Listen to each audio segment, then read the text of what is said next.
বিসমিল্লাহির রহমানির রহিম ইন্না দীনা ইনদাল্লাহিল ইসলাম।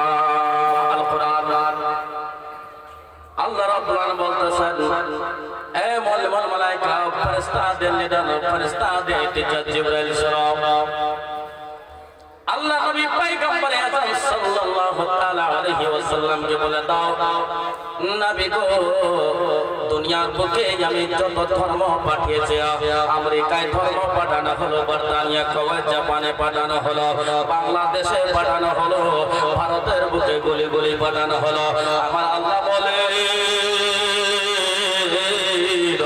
ও জিবরাইল যাও যাও আমার নবীকে বলে দাও পৃথিবীর বুকে যত ধর্ম আমি পাঠিয়েছি সব চাইতে মানিত ধর্ম হলো দ্বীন ইসলাম। জোরে বলো দ্বীন ইসলাম প্রচার করার জন্য দেখেন আপনারা চিন্তা ভাবনা করবেন না, বিস্কুটকে মালা মুঝে দিমত দিজিয়ে, যখন বিস্কুটের মালা দিবেন তার সাথে চাও দিতে হবে, মানে চা বিস্কুট দুটাই মালা, চার মালা কি করে করবেন আপনি? মন দিয়ে শুনুন, মহব্বত কবুল করলাম আমি ভাই, খুব মেহনত খুব মন দিয়ে শুনুন, একের উপর এক বজায় শোনাবো। ভোজপুরি, ডালপুরি, পিঠাপুরি, রুটি, ভাত, ভুট্টা সব চিন্তা করে একটু ওয়াজ শুনুন, ওয়াজ শোনাতে এসেছি। আর আমি বক্তা হয়েছে কি করে জানেন? আমি তখন থেকে একটা কথা বারে বারে বলছি, আপনারা বুঝতে পারছেন? বুঝতে পারছেন? এই আলেম ওলামার পায়ের ধুল, আলেম ওলামার জুতা, আলেম ওলামার মহব্বত বলছি কিনা বারে বারে? এই আলেম ওলামারাই আমাকে বক্তা বানিয়েছে। मैं किस लायक था, मेरी माँ की दुआ शामिल हाल, मुर्शिद की निगाह करम, ये उलमा किराम की मोहब्बत। मन दिए सुनो মা, খুব মন দিয়ে শুনো, আজকের ওয়াজ শোনার পর আপনার স্বামী আপনাকে আজ মারবে না, মনে হয় মারবে না, ওয়াজটা শুনবেন তারপরে, না শুনলে আল্লাহ নবী সাল্লাল্লাহু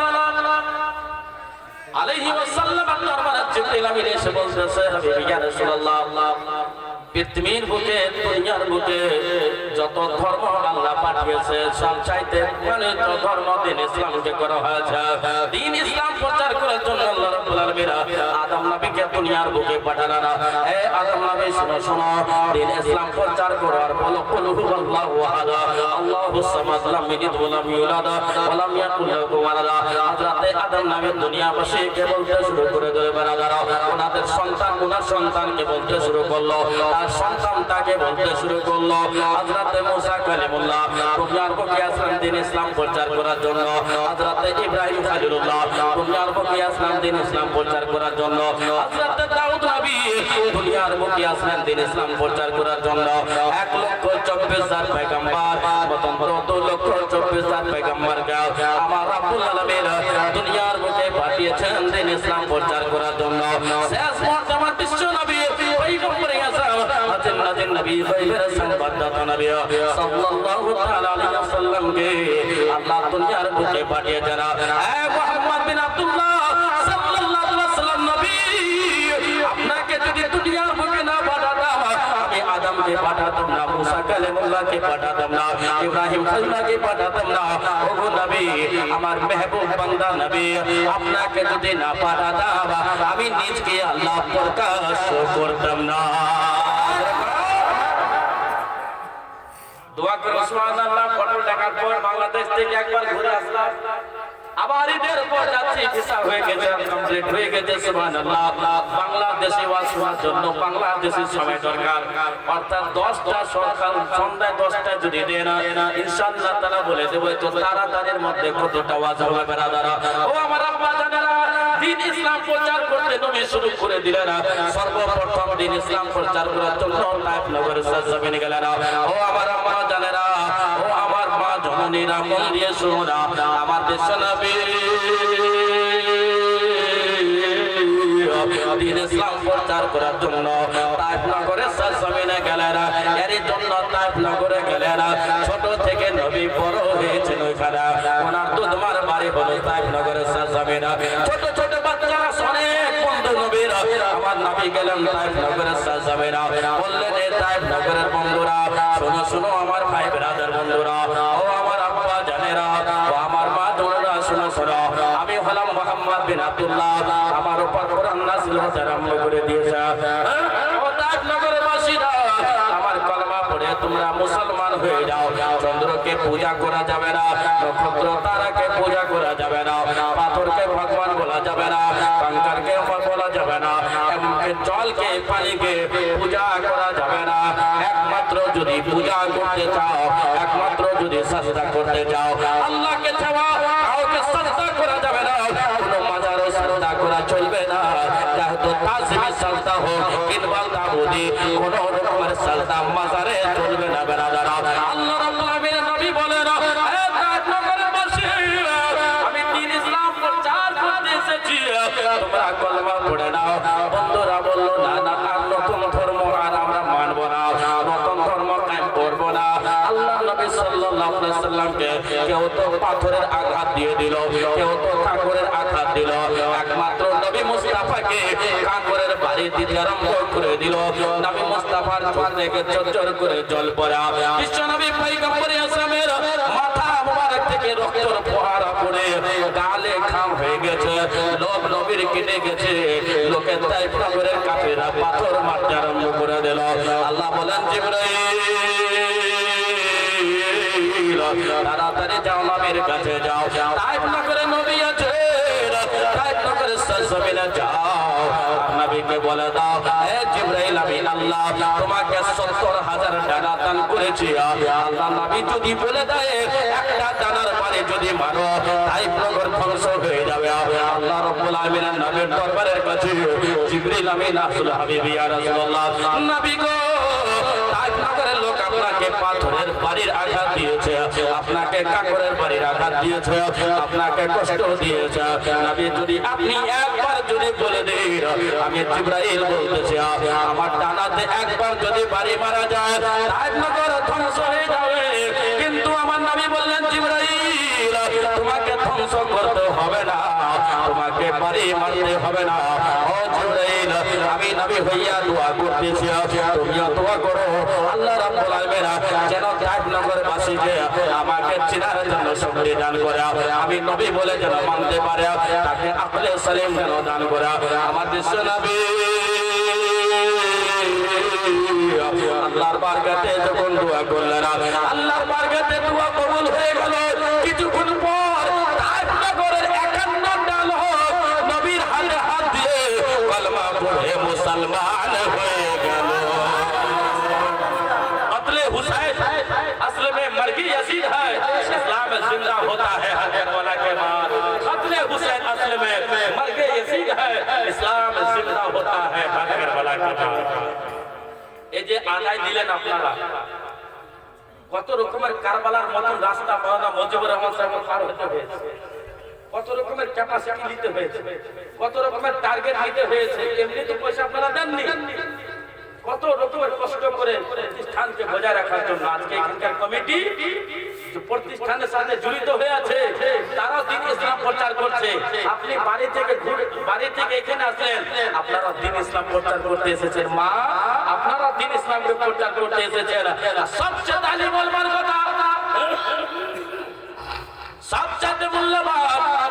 সবচেয়ে মূল্যবান জিনিস হচ্ছে এটাই যে বিএস গ্রামে একটি মাদ্রাসা আছে আপনার সুন্দর মাদ্রাসা আছে আল্লাহ নবী সাল্লাল্লাহু আলাইহি ওয়াসাল্লাম বলতেছেন যে আমার রাস্তায় ইলম হাসিল করবে সুবহানাল্লাহ তালবে ইলম হবে বিদ্যা অর্জন করতে আসবে ওই তালবে ইলম যদি গোরস্থানের পাশ দিয়ে চলে যায় ওই তালবে ইলম যদি কবরের পাশ দিয়ে যদি চলে যায় আল্লাহ বলতেছেন জিবরাইল তাড়াতাড়ি যাও যে কবর থেকে 40 দিন আযাবকে दूर कर दा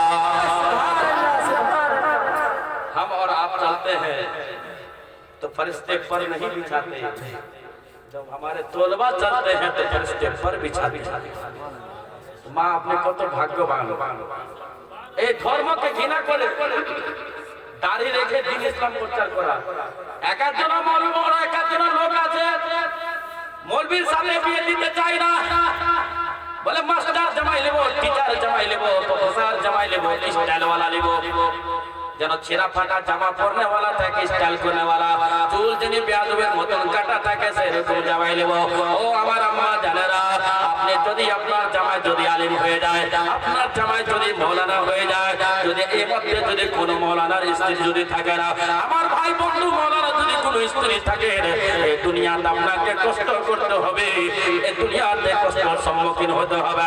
কিন্তু যখন কবরে আলিম ওলামার স্ত্রীকে যখন নামানো হবে, আপনি মিনহা খালাকনাকুম ওয়া ফিহা নুঈদুকুম ওয়া মিনহা নুখরিজুকুম তারাতান উখরা পড়া, ওইখান থেকে পার হয়ে চলে আসবেন, আর এই কবরে আমার নবী হাজির থাকবে। জোরে বলো সুবহানাল্লাহ। আমার নবী হাজির থাকবেন, সুবহানাল্লাহ।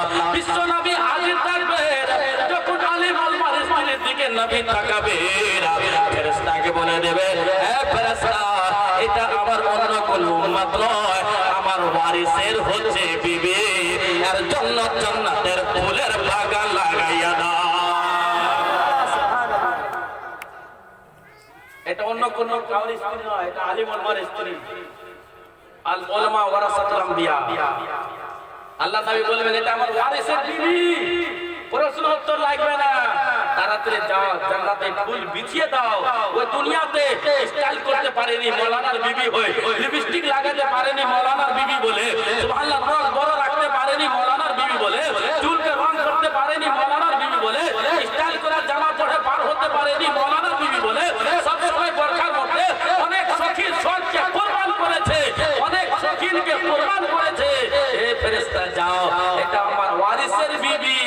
এ মাওলানা সাহেবের স্ত্রীরা, এখানে যারা আছে শুনুন, এই দুনিয়াতে যদিও কষ্ট হয়, আপনি কবরে যাবেন তখন বুঝতে পারবেন মাওলানাকে বিয়ে করে কতটা লাভ হয়েছে, আপনি কষ্ট থেকে বেঁচে যাবেন। আমার নবী বলে দেবে না, আমার ওয়ারিসের স্ত্রী এসেছে, ওই দুনিয়াতে স্টাইলকে বাদ দিয়ে এসেছে, ওই দুনিয়াতে বিভিন্ন রকম কষ্টের সম্মুখীন হতে হয়ে যাও। ফেরেশতা, কবরকে একবারে সুন্দর করে সাজিয়ে দাও, যেহেতু হচ্ছে আলিমের স্ত্রী। বলো, আলিম ওলামার দোষ ধরে ধরে পাবলিক, মৌলানার দোষ ধরে ধরে, মানে ভুল ধরে ধরে মৌলানাকে জান্নাতে পাঠিয়ে দিচ্ছে। দেখবেন বেশিরভাগ, আপনারা কেউ রাগ করবেন না, আর আমাকে আলিম ওলামা কিছু বলেনও নি যে হুজুর মৌলানার উপর ওয়াজ করে, না, আমি কর্তব্য আমার প্রত্যেক জায়গাতে, প্রত্যেকটা স্টেজে, খাস করে স্বামী স্ত্রীর ওয়াজ, বাপ মার ওয়াজ, আলিম সাহেবের ওয়াজ সব জায়গাতে হয়। গত রাত্রে ওড়গড়াতে চলে কোন কুটুম তাকে ফোন করবে, ওখানকার মেয়েরা, ওখানকার ছেলেরা, 3টা বেজে যাচ্ছে, ওয়াজ চলছে, 3:30 বেজে গেল, সবাই কান্না করতে লাগলো, প্রায় না হলে 50টা লোক দাঁড়িয়ে বললো, হুজুর আরো 1 ঘন্টা নসিহত দরকার। আমরা জীবনী বলি তো, জীবনী বলে বলে নিজের জীবনকে বেকার করে, জীবনের সাথে যেন জিন্দগি সুধরে যায়, তার নাম হচ্ছে জীবন। জীবনের মানে কি? একজন নবীর জীবনী আসবে, সেই জীবনের সাথে আমারও জীবন যেন চলবে, ওই জীবনটা আমারও চলবে, তবে যে কিছু লাভবান হওয়া যায় বরাবর। যাই হোক, সুবহানাল্লাহ। তাহলে আলিম ওলামার সম্মান, আলিম ওলামার মর্যাদা, হাদিস আপনি